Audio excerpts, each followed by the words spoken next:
Hey, how you doing, YouTube? This is Black Bear Hunter. With my co-host today, T'Challa.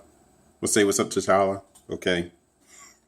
So today we're taking a look at Progeny, No Raisins by Aslin Brewing. Located in Herndon, Virginia. Kind of local for me.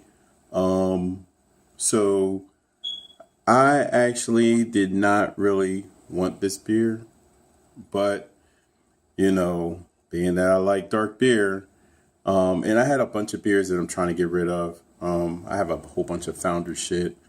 I really don't want it anymore. So I traded for a 2014 vintage. And so basically, I have Progeny here.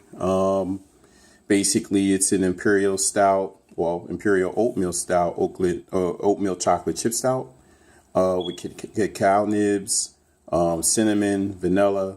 So it's kind of interesting. I've had a few of the Aslin beers, and they were very good.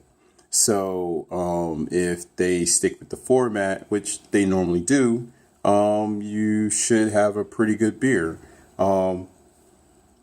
So, I guess we'll crack it. There's not much said about the tall boy container. So it's uses 16-ounce beer, limit of 4 given, as far as I know. And so, let me see what they got going on here. So,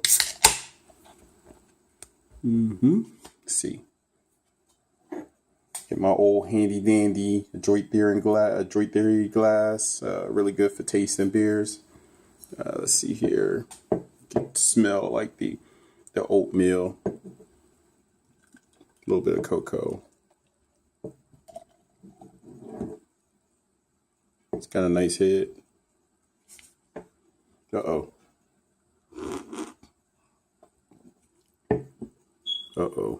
Look like it's gonna spill a bit.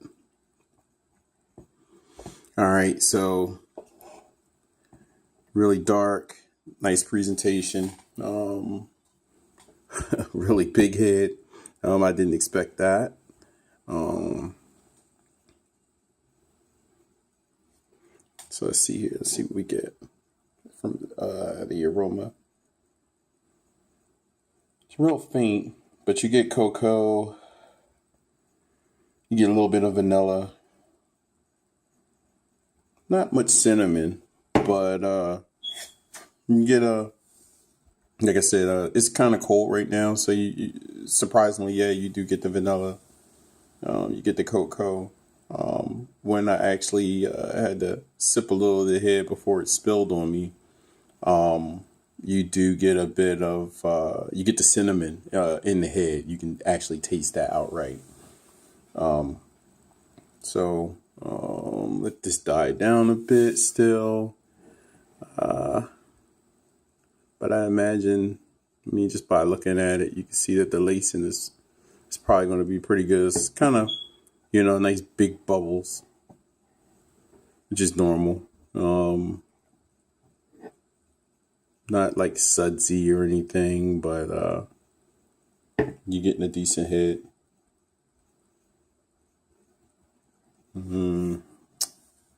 We taste it. I can't wait. Cheers.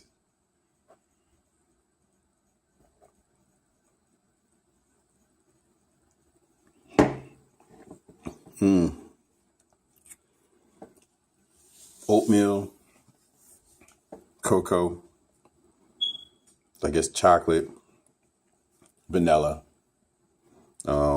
Pretty straightforward. It's a pretty different stout for them because the body is a little thinner than normal for most of the other stouts I've tasted. Oh, wow. Just now in the back end, you get a ton of chocolate, and some you get that cinnamon in the back end, but it's a little different for what I've had from them. Different from any other the Progeny beers that I've tasted from them. I had the 3000 HP not too long ago. Really good. Trade it for that. But this is pretty solid. Most of their beers are normally like 15% ABV. This one is 10.3, 10.2. Not many people rated it. When you look on Untapped, I think it's like 4.12. On Beer Advocate, it was showing up as a 0 because no one actually took the time to rate it. But it's pretty thin. Just different than what I would expect for an Aslin beer. Would I drink it again? Yes. Would I tell someone to buy it? Yeah. I wouldn't tell them to go get a 4-pack at $8 a can, but if they could trade for it, and I wouldn't go crazy for it, but if they could trade for it, I would get it. Or if they just wanted to buy a can or two to try it out and get an idea of something different from Aslin, yeah, I'd get it. I'm actually getting a little nut now. After a while, you can get a little nut out of that. It's like a little nutty. Tastes a little different now that it's warming up a little bit and breathing. But it's a really good stout. Straightforward. Try it. You might like it. I like it. If I had to rate it for Untapped, I'd probably give it a straight 4. Not like it's bad, but it's interesting. It's good. It's solid. That's all I can really say about it, is that it's solid. Maybe 6 months down the line, it might actually get a little bit better with some age on it. But for right now, straight out the can, it's interesting. It's good. It's complex. Good flavor. Like, it's not extremely sweet. It's sweet, but not overly sweet. Try it. All right. Cheers, YouTube.